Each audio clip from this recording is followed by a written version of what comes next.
Okay guys, so we're gonna start with a series of Amazon PPC. Kamal already covered the auto and manual campaigns, but I would like to teach you what I do with my own campaigns and share what I've learned so far in this PPC world that's really big. It's even bigger than I ever imagined. And there's a lot of campaigns that not many people talk about. So that's what I'm gonna teach you in this series of Amazon PPC. So as you know, we have three options: sponsored products, brands, and display, but we're gonna use the sponsored products, the very first option. So here I like to put the name as what kind of campaign I'm creating. In this case, we're gonna work only in the auto campaigns. So we're gonna put auto, and then I like to put FBA because it's an FBA product, 001 in case it's my first product. I like to put 001.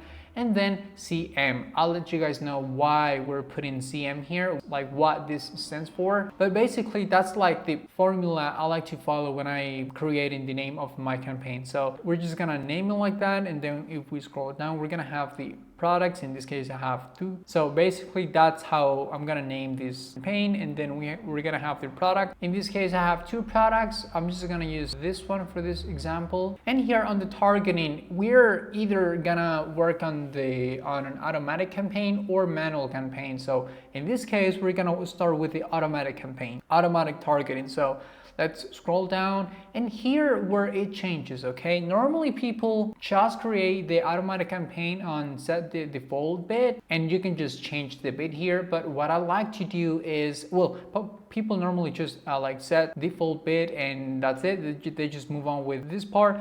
But what I like to do is click on this, okay, this that says set bids by targeting group. It's an option that everyone's gonna have. Right below the set default bid, you're gonna have this option, set bids by targeting group. And we're gonna have four options, okay? We're gonna have close match, loose match, substitutes, and complements. This is like, you guys know how in the manual targeting campaigns we have broad, phrase, and exact. Well, so this is pretty much the same thing. We're just gonna have a lot of campaigns under the automatic campaign. It's pretty much what we do in the manual campaign. We're gonna have phrase, exact, and broad campaigns under the manual campaign. Well, in this case, we're gonna have four options, four campaigns. The close match and loose match, they usually refer to keywords.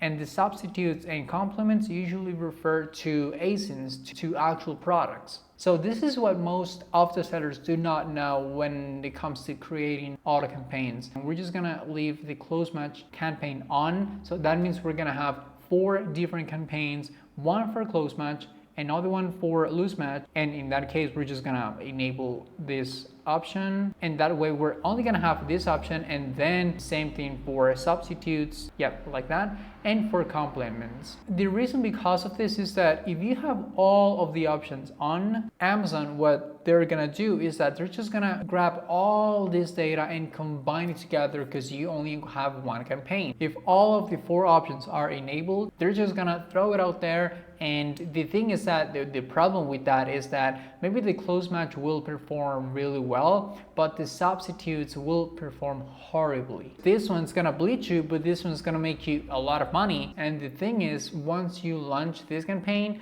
you're not gonna be able to manage the bids or anything like that. And the thing is that with the automatic campaign, you cannot control the targeting. So that would be a big problem. If you make a lot of money with this, if this campaign is performing really well, but this one is holding you back, then it makes no sense. Because you're gonna make a lot of money here, but you're gonna lose it here. So why would we do that when we can just perform a close match campaign first, and then at the same time a loose match, then at the same time a substitutes campaign, and so on and so on. I like to give it a nice little budget, maybe not too much. Maybe I can just do like 50 cents a bit. That's usually what works here. As you can see, the estimate is 27 to 49, so I'm like 1 cent more. And you can just do pretty much the same thing with the other options. So there you have it. Okay, do not launch your automatic campaign with all of these four options at the same time, or you can just do it still,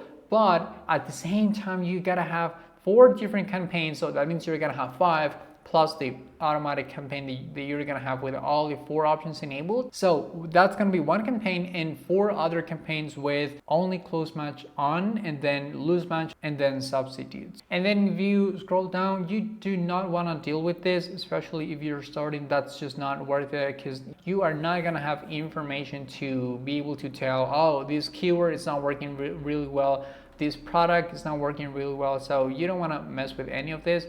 And then in the campaign bidding strategy, what I like to do is dynamic bids down only. So that means that Amazon is not gonna play with my money, and all they're gonna do is lower my bid every time my ad may be less likely to convert into a sale, as it tells you here really explicit. So that's pretty much what it means. I never do fixed bids, I never do up and down, because that means Amazon's gonna play with my money in a case that's more likely to convert into a sale. So that's what I do, down only. And then on the campaigns, the campaign name, I can just do the same thing as my name, as the first name that I put. On the start date, this is just today, and I never put end date.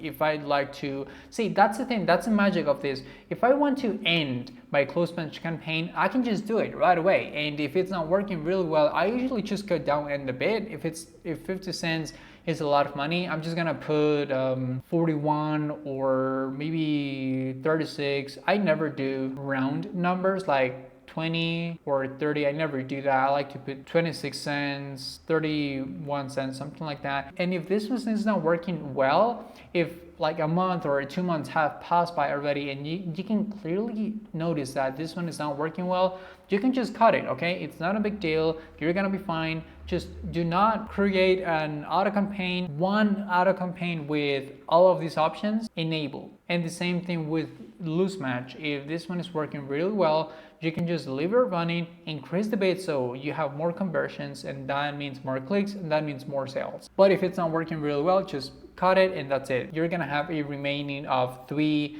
income sources, so that's pretty good. On the daily budget, I usually like to go with $10, $15. That's way more than enough, especially in these small campaigns that not many people launch. I usually do not need a lot of money, so I can just put $10 a daily budget, $15. I usually do not spend it all, and these campaigns are usually pretty profitable. So that's a really good sign. That's all you need when it comes to starting automatic campaigns. And this is what not many people out there, not many people are aware, that you can just do that instead of dealing with all of these options at the same time. So there you have it. This is the first part of the Amazon PPC series, and see you in the next video.